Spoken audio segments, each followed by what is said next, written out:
ముందుగా నా జన్మకు కారమైన నా తల్లిదండ్రులకు మరియు ఈ విశ్వానికి ధ్యానాన్ని జ్ఞానాన్ని అందించినటువంటి పత్రిజీ దంపతులకు మరియు నాకు నిరంతరం జ్ఞానం ధ్యానం బోధిస్తున్న తటవర్తి దంపతులకు నా హృదయపూర్వక ఆత్మాభివందనములు. అలాగే జూమ్ నిర్వహిస్తున్న సునీతా మోహన్ దంపతులకు, జూమ్లో ఉన్న మీ అందరికీ కూడా నా ధన్యవాదాలు. మనం నిన్న ధ్యాన సాధకుడు ఆచరించవలసిన నియమాలలో మొదటిదైన ఆత్మనియమం గురించి తెలుసుకున్నాము.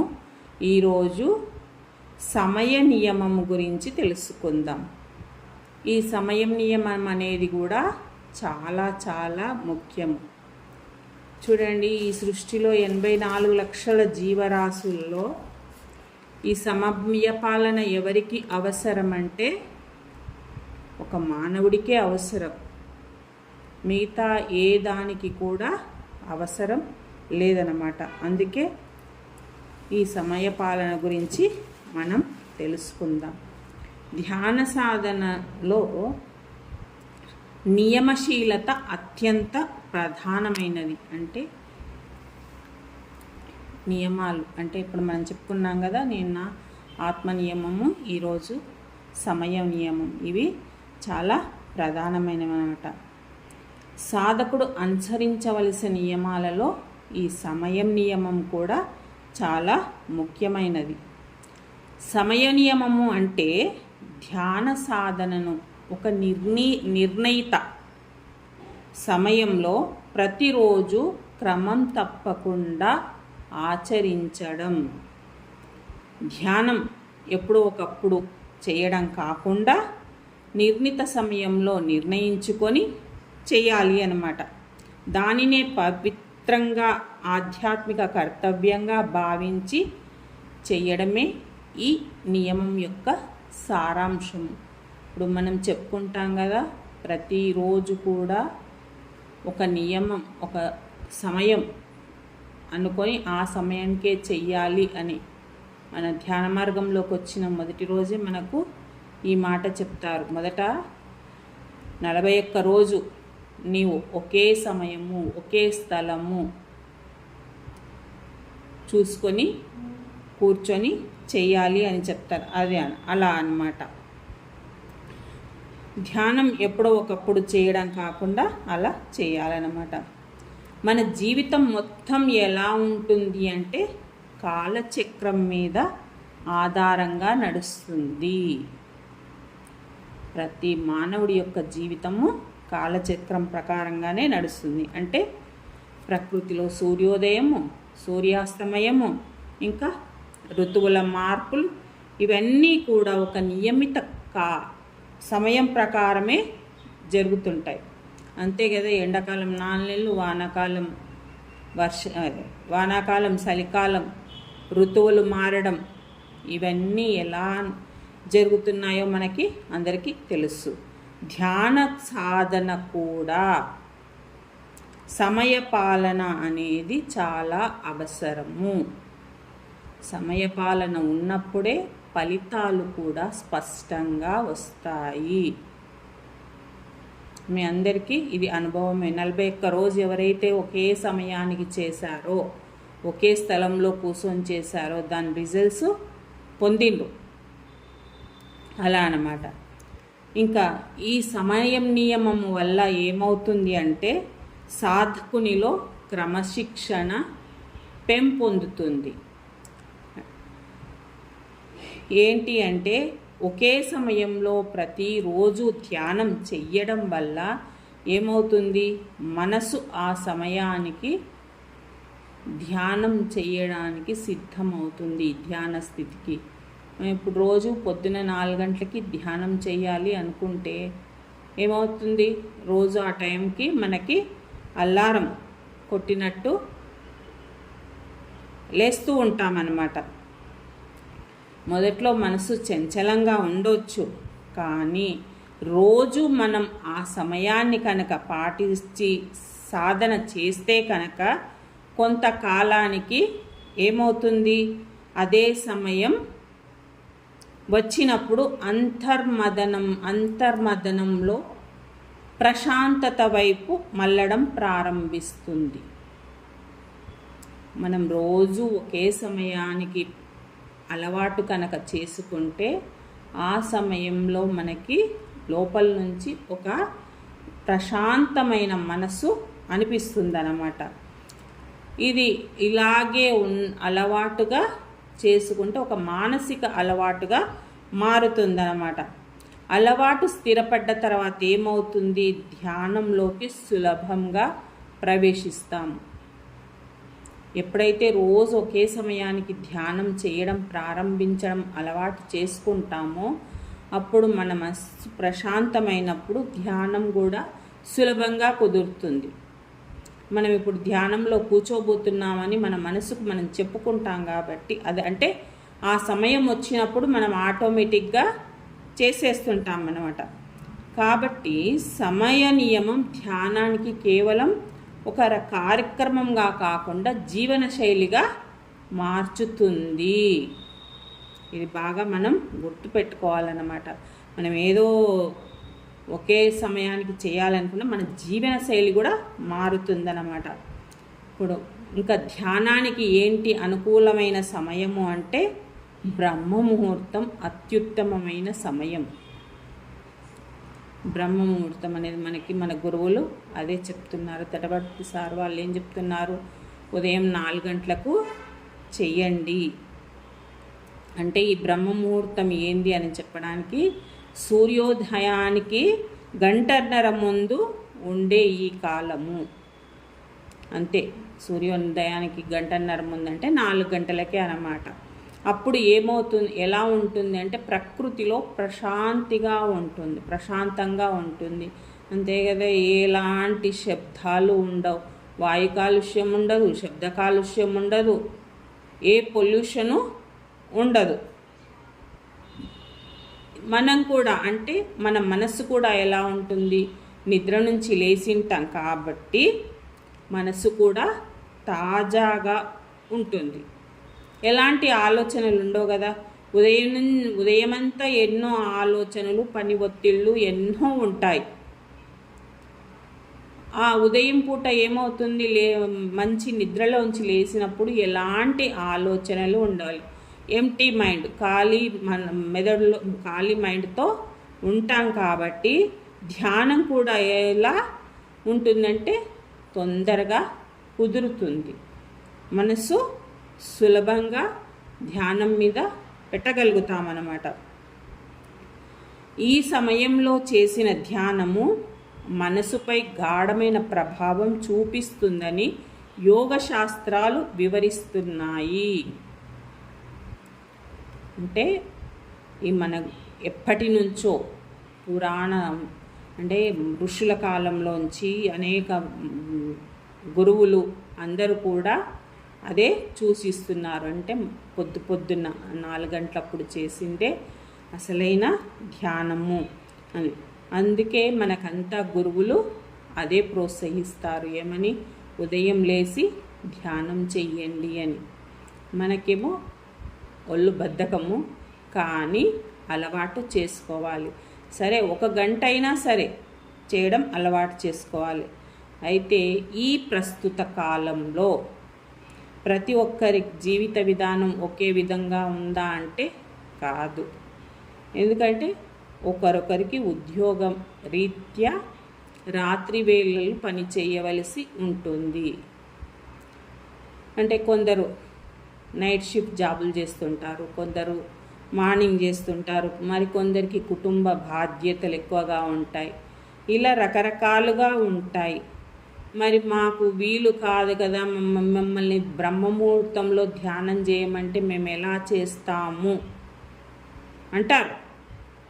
అంటే బ్రహ్మముహూర్తంలో చెయ్యాలనే కాదు, నిరుత్సాహపడవలసిన అవసరం ఏం లేదు. వాళ్ళకు సమయం ఉన్నప్పుడు వాళ్ళకు ఇప్పుడు నైట్ షిఫ్ట్ జాబులు చేస్తే డే టైంలోనే వాళ్ళకు చాయిస్. అలాంటి వాళ్ళు ఏం చేయాలి, ఏదో ఒక సమయం ప్రతిరోజు ఒకే సమయం నిర్ణయించుకొని చెయ్యాలన్నమాట. ఉదయమా సాయంత్రమా ఎప్పుడు వీలైతే అప్పుడు ఏ సమయమైనా సరే అది ఒకే సమయం, అంటే పొద్దున కానీ మధ్యాహ్నం కానీ ఎప్పుడైనా సరే ప్రతిరోజు అదే సమయానికి ధ్యానం చేయాలి. దానివల్ల మనం ప్రయోజనం పొందుతాము. నా కొడుకు విషయానికి వస్తే, మా అబ్బాయి నైట్ షిఫ్ట్ అనమాట. వాడికి ఇక నైట్ ఈవినింగ్ 6కి వెళ్తే మార్నింగ్ 5కి వస్తాడు. వాళ్ళు ఎప్పుడు చేయాలి? బ్రహ్మముహూర్తం అంటే ఏడవుతుంది వాళ్ళకు కాదు. అందుకని వాళ్ళకి సమయం దొరికినప్పుడు ఇద్దరంతే, కొడుకు అంతే కోడలు అంతే, వాళ్ళ సమయం వీలుని పట్టుకొని వాళ్ళు చేసుకుంటారన్నమాట. ఇక సమయ నియమం వల్ల మన శరీర జీవ గడియారము కూడా సమతుల్యంగా పనిచేస్తుంది. అంటే మన శరీరంలోని అనేక వ్యవస్థలు కాలానుగుణంగా పనిచేస్తాయి. ఏంటి అంటే నిద్ర అనుకోండి, జీర్ణక్రియ, హార్మోన్ విడుదల మొదలైన సమయంతో అనుసంధానమై ఉంటాయన్నమాట. ఏంటి, మనం తిన్న తర్వాత అరుగుదల, జీర్ణక్రియ అనుకోండి, నిద్ర, రాత్రిపూటనే నిద్రపోతాం. అంటే ఈ కాలానికి అనుగుణంగా ఏ సమయానికి ఏవేవి జరగాలో అవి ఆ శరీర ధర్మం అలా నిర్వర్తిస్తూ ఉంటుందన్నమాట.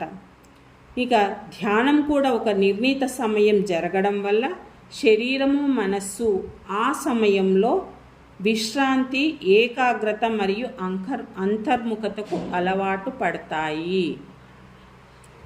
మన శరీరంలో నిద్ర, జీర్ణక్రియ అన్నీ ఎలా జరుగుతుంటాయో ఈ ధ్యానం రోజు చేయడం వల్ల కూడా ఏమవుతుంది, అన్నిటికీ అలవాటు పడిపోతాయన్నమాట. దీని ఫలితంగా ఏమవుతుంది, ధ్యానం ఇంకా ఇంకా లోతుకు పెరుగుతుంది. ఆ లోతు పెరిగే కొద్దీ మనసు కూడా ప్రశాంతం అవుతుందన్నమాట. మొట్టమొదట ధ్యానానికి ముందు మనం సమయాన్ని గౌరవించడం నేర్చుకోవాలన్నమాట. అది సమయ నియమంలో ఒక భాగమే. నిర్ణయించిన సమయానికి కొన్ని నిమిషాలు ముందుగానే మనం సిద్ధమవ్వాలి. మనం ఏ సమయంలో అయితే ధ్యానం చెయ్యాలని నిర్ణయించుకుంటామో ఆ సమయానికి కనీసం ఒక 5 నిమిషాల ముందైనా నేను ధ్యానం ఇప్పుడు చెయ్యాలి, నేను రెడీగా ఉండాలి అని సిద్ధం అవ్వాలి. చాలా మటుకు ఏం చేస్తూ ఉంటాం మనం అంటే, మన పని ఒత్తిళ్ళ వల్ల అనుకోండి, ఏదో అనుకోండి, ఆ సమయానికి అయ్యో అని వచ్చి కూర్చుంటాం. కానీ అదే ఒక 5 నిమిషాలు కనుక మనం ముందు సిద్ధంగా ఉన్నామనుకోండి, మన మనసు రిలాక్స్ అవుతుంది, మన శరీరము ఒక స్థిమితంగా కూర్చోగలుగుతాము. అందుకని మనం 5 నిమిషాలు ముందే ఉండాలి. ఇంకా శరీరం శుభ్రపరచుకోవడం, ప్రశాంతమైన ప్రదేశంలో కూర్చోవడం, అవసరమైన ఏర్పాట్లన్నీ చేసుకోవడం, ధ్యానం ప్రారంభమైన వెంటనే మన మనస్సు అంతర్ముఖత అవుతుంది. చాలా మటుకు ఎలా ఉంటే అలా వచ్చి కూర్చుంటాం. అంటే పని చేస్తూ వచ్చి ధ్యానంలో కూర్చుంటే అంటే ఆ చెమట కంపుతో అలాగే కూర్చున్నామనుకోండి, ధ్యానం కుదురుతుందా? అస్సలు కుదరదు. శరీర శుభ్రత అవసరము. నీవు ఎక్కడైతే ధ్యానానికి కూర్చుంటున్నావో అక్కడ ఎలాంటి డిస్టర్బెన్స్ లేకుండా కూర్చోవాలి. కూర్చున్నప్పుడే ధ్యానం బాగా కుదురుతుంది.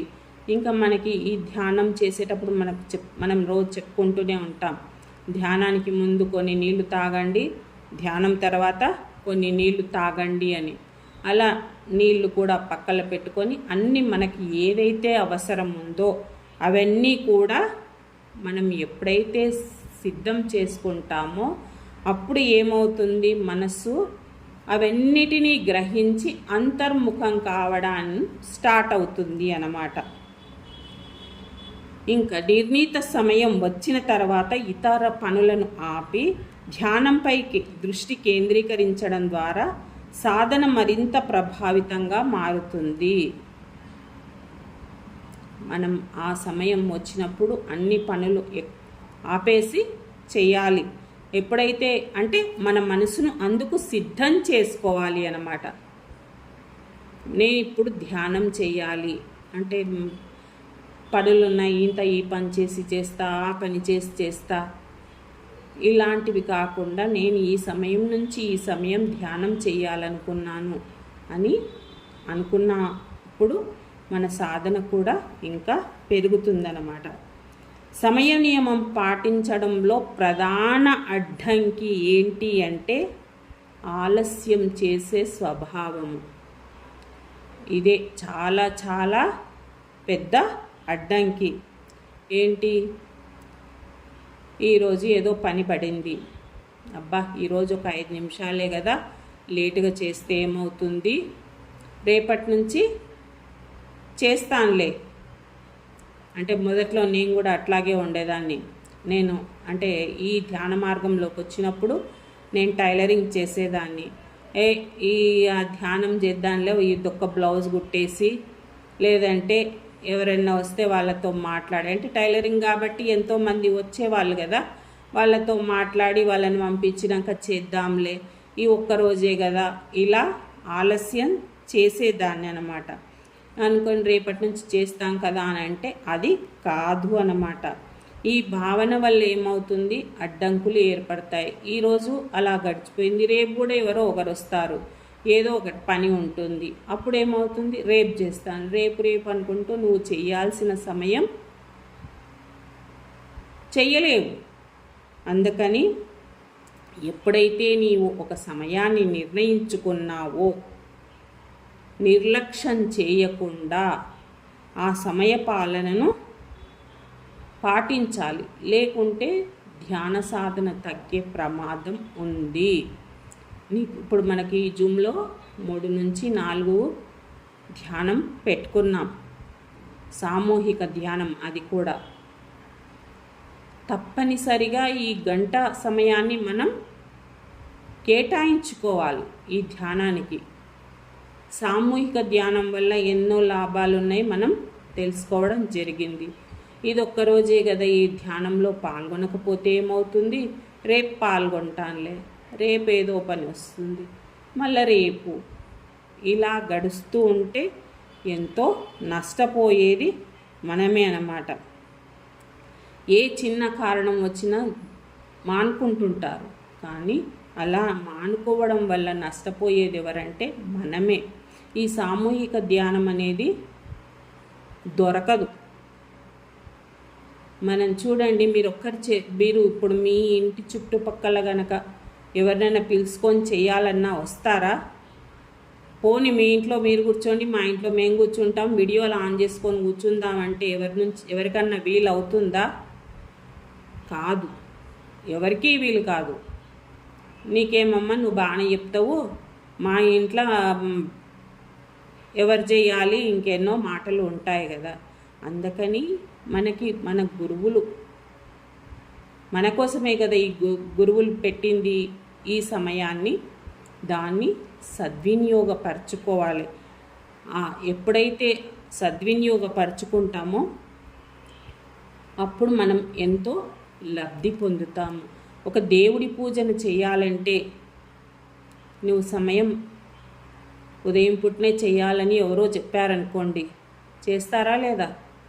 4 గంటలకు లేచి చేయాలి అంటే అదేది ధనుర్మాస పూజలు, ఇదైతే కంపల్సరిగా ఉదయం పూటనే అంటే 4 గంటలప్పుడే వెళ్ళాలి గుడికి. వెళ్తామా వెళ్ళమా? తప్పనిసరిగా వెళ్తాము. 4 గంటలకు పోయి 6:30 అనుకోండి, 7 అనుకోండి, ఎంత సమయమైనా కేటాయిస్తాము. అలాగే అది విగ్రహాన్ని చూడడానికే. ఈ ధ్యానం అనేది ఏంటి, నీలో ఉన్న దేవుణ్ణి దర్శించడానికి. అది మనం తెలుసుకోవాలి. తెలుసుకొని ఈ సమయ పాలన పాటించాలి. అంటే మనకి 3 నుంచి 4 ధ్యానం ఎందుకోసం పెట్టిండ్రు? మన కోసమే కదా. మనం దాన్ని సద్వినియోగం చేసుకోవాలి.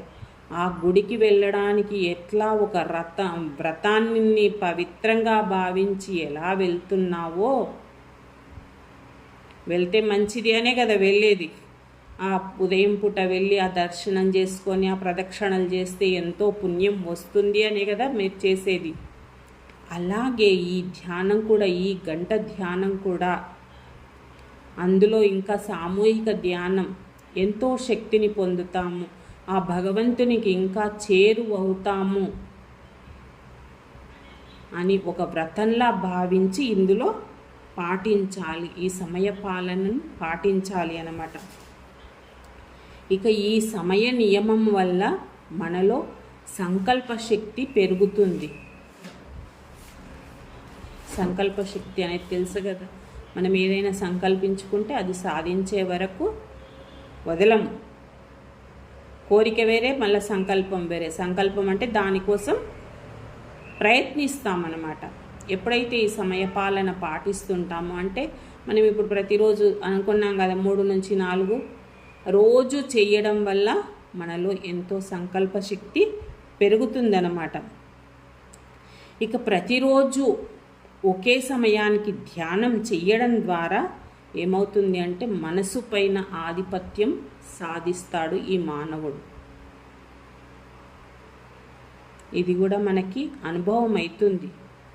రోజు ఒకే సమయానికి చేయడం వల్ల మన మనసు కొంత మన ఆధీనంలోకి వస్తుందన్నమాట. ఇంకా బాహ్య పరిస్థితులు అనుకూలంగా లేకపోయినా కూడా తన నిర్ణయాలను నిలబెట్టుకునే శక్తి పెరుగుతుంది. అంటే మన ఇంట్లో పరిస్థితులు ధ్యానం చేసే సమయానికి కుదరకపోయినా కూడా మనం రోజు చేయడం వల్ల ఆటోమేటిక్గా ఆ అడ్డంకులు అనేవి తొలగిపోతాయి. ఇప్పుడు ఇది కూడా జూమ్లో ఎంతోమందికి అనుభవం. మొదట ఏం ధ్యానం చేస్తావు, ఏం పని ఉంది, వాళ్ళకేం పని లేదు, కళ్ళు మూసుకొని కూర్చోమంటారు అన్నవాళ్ళే లేదమ్మా నీ టైం అయింది, నువ్వు చేసుకో, నువ్వు వెళ్ళు, నువ్వు క్లాస్ విను అని చెప్తున్నారా లేదా? అలా శక్తి పెరుగుతుందన్నమాట. ఈ సంకల్ప బలం ధ్యాన సాధనకే కాకుండా జీవితంలో ఇతర రంగాలలో విజయం సాధించడానికి కూడా ఉపయోగపడుతుంది. అంతే కదా, ధ్యానం చేయడం వల్ల ఈ దీంట్లోనే కాకుండా బయట పనులు కూడా, బాహ్యంగా ఎన్నో పనులు చేస్తున్నాం. ఇంతకుముందు బయటికి వెళ్ళాలంటే భయం ఉండేది, ఒకరి దగ్గర మాట్లాడాలంటే, అందరి గురించి కాదు, కొందరికి ఉండేవి లక్షణాలు. ఒకరితో మాట్లాడాలన్నా భయం ఉండేది, ప్రయాణాలంటే భయం ఉండేది, ఎన్నో భయాలు ఉన్నవాళ్ళు ఉన్నారు. అవన్నిటి నుంచి కూడా కొద్దిగా బయట పడుతున్నారు కదా, ఎన్నిట్లో విజయం సాధిస్తున్నారు. ఉద్యోగ రీత్యా అనుకోండి, వ్యాపార రీత్యా అనుకోండి, ఎన్నిట్లోనో సాధిస్తున్నారు. ఇక ధ్యానం చేయడానికి సమయం ఎక్కువ అవసరం లేదు. అంటే క్వాలిటీ ధ్యానం, క్వాంటిటీ ధ్యానం అని మనం ఇంతకుముందు ఒకసారి విన్నారు. అంటే క్వాలిటీ ధ్యానం అంటే నీవు కూర్చున్న 15 నిమిషాల సమయంలో ఒక 5 నిమిషాల సమయం ఆలోచనలకు పోయినా ఆ 10 నిమిషాలలో పొందే శక్తియే అధికమైనది. అలా కాకుండా నువ్వు 2-3 గంటలు కూర్చున్నా 5 నిమిషాలు శక్తి పొంది ఆ మిగతా 2 గంటల 55 నిమిషాలు ఆలోచనలతో గడిపితే లాభం లేదన్నమాట.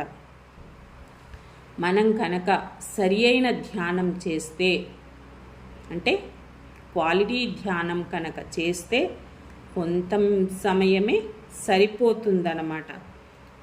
మన శక్తి పొందేదే మనం ముఖ్యమన్నమాట.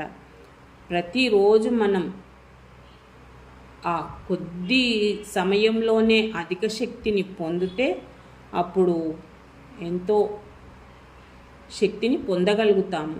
అంటే క్వాలిటీ ధ్యానం చెయ్యాలి అన్నమాట.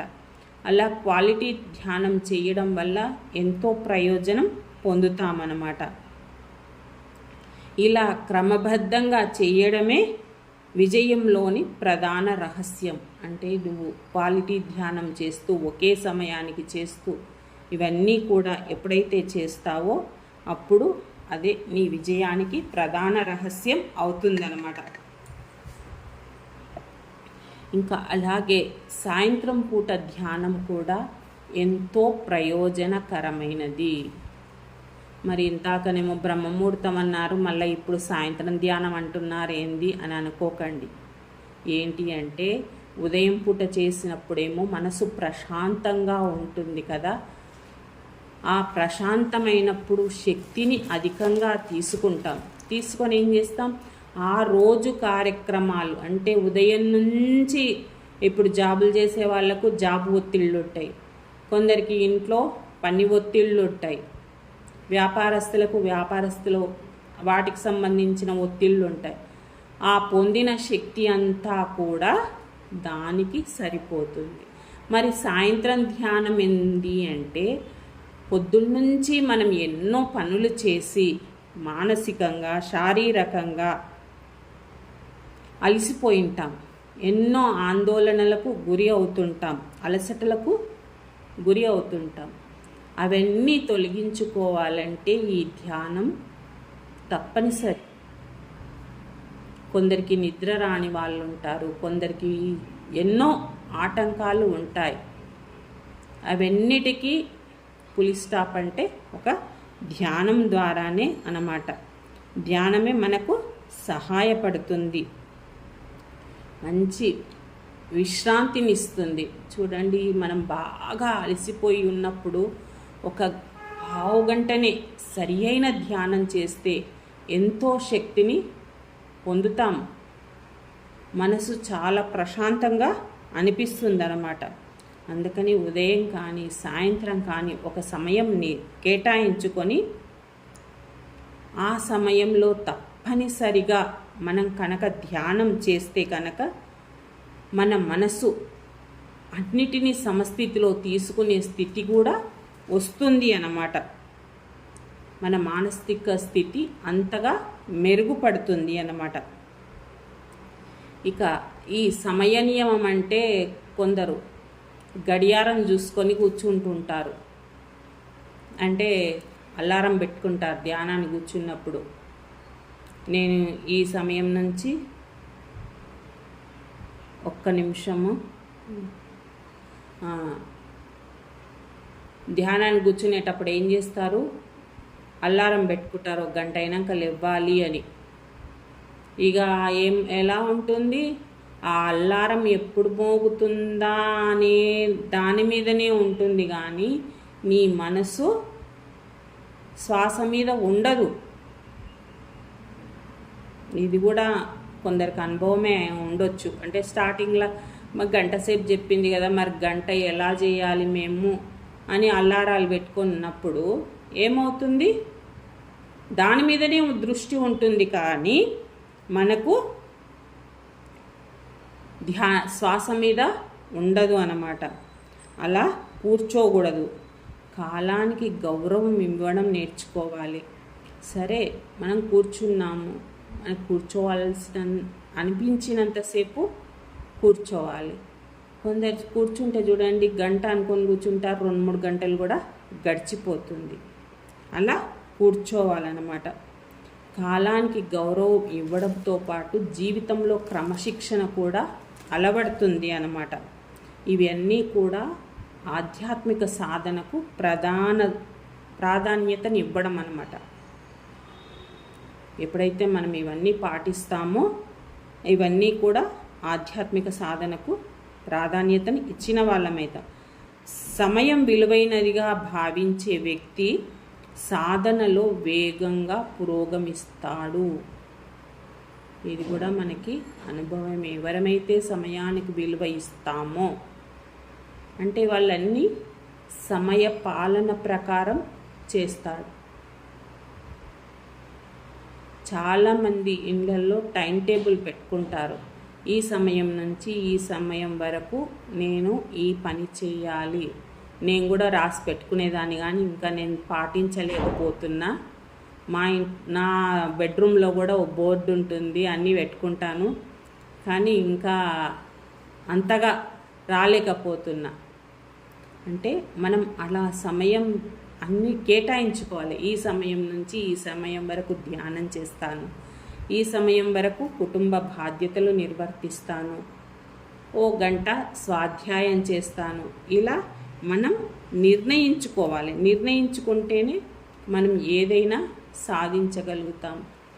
చూడండి, మనం అలా గనక టైం పెట్టుకోకపోతే మళ్ళా మనకు సమయం వస్తుందా? నీవు కోట్లు ఖర్చు పెట్టినా ఒక్క నిమిష సమయం నీకు తిరిగి రాదు. వస్తుందా అంటే రానే రాదు. కాబట్టి ఈ సమయపాలన అనేది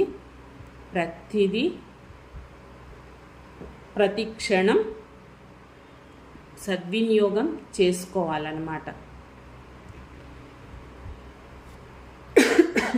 అలా సమయం టైం టేబుల్ చేసుకోవడం కూడా మన వికాసానికి, ఆధ్యాత్మిక వికాసానికి ఒక గొప్ప పెట్టుబడి లాంటిది.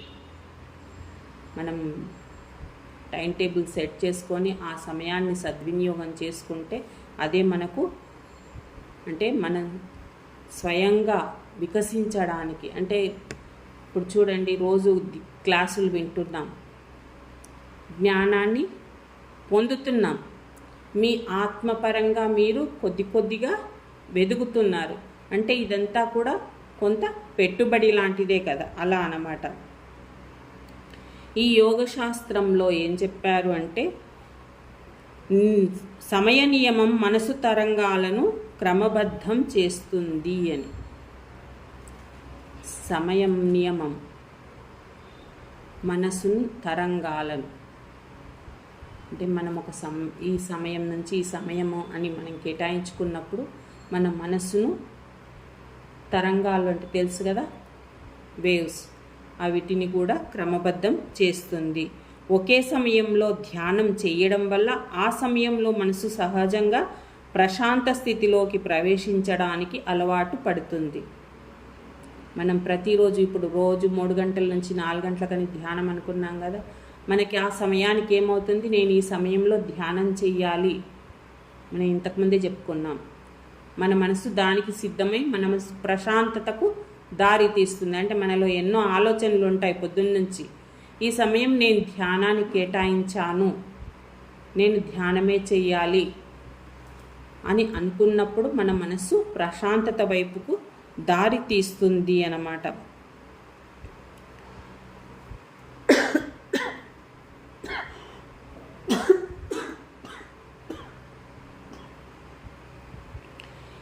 దీని ద్వారా ఏమవుతుంది, ధారణాశక్తి, ధ్యానం, సమాధి వంటి ఉన్నత స్థితుల వైపుకు వెళ్ళడానికి సులభం అవుతుంది. ప్రతిరోజు మనం ఇలా చేయడం వల్ల ఇవన్నీ కూడా సాధించగలుగుతామన్నమాట. ఒకవేళ కనుక మనకు సమయ పాలన కనుక లేకుంటే సాధనా ఫలితాలు అస్థిరంగా ఉండవచ్చు. మన సమయపాలన అనేది ప్రతి దానికి కూడా అంటే దీనికింత అని సమయం కేటాయించుకొని అవి సమంగా చేస్తే అంత స్థిరంగా ఉంటుంది. అవి కనుక సమంగా చెయ్యకపోతే అస్థిరంగా ఉంటుంది. కాబట్టి సమయపాలన అనేది, సమయ నియమం అనేది నీ ఆధ్యాత్మిక ప్రగతిని అందిస్తుంది. కాబట్టి సమయపాలన అనేది చాలా చాలా అవసరం అన్నమాట.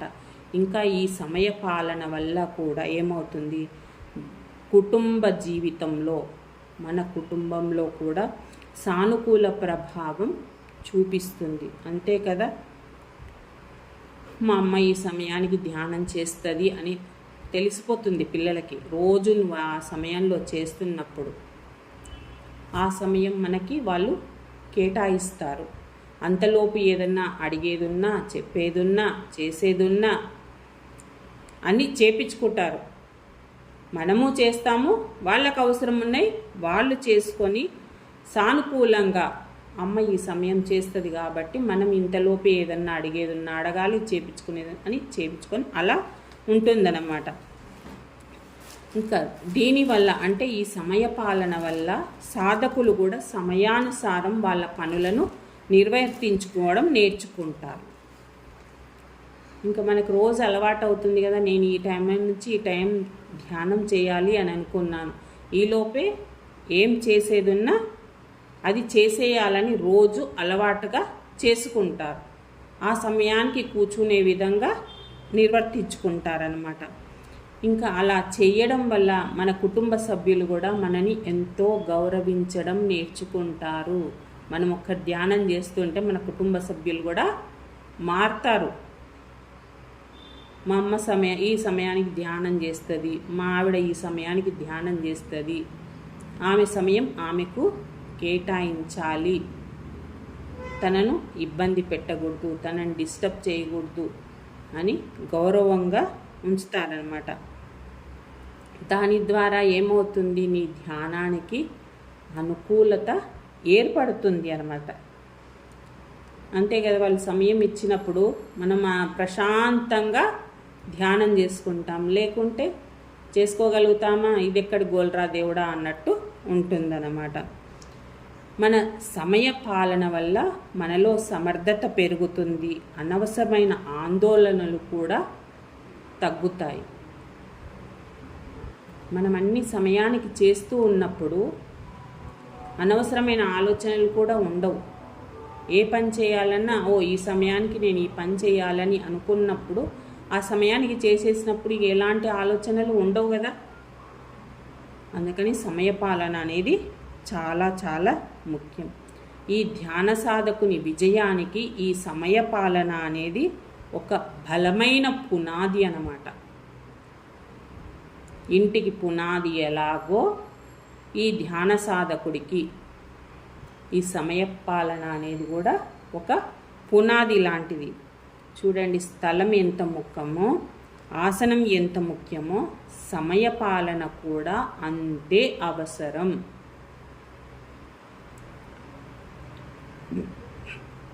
మనం ఇంతకుముందే చెప్పుకున్నాం, ఒక స్థలాన్ని చిన్నగా అంటే అందరికీ పాసిబుల్ కాదు ధ్యానానికి ఒక రూమ్ కేటాయించుకోవడం. కాబట్టి ఏం చేస్తాం, ఒక ప్రశాంతమైన ఒక మూలలో కూర్చోనికే ప్రయత్నం చేస్తాం.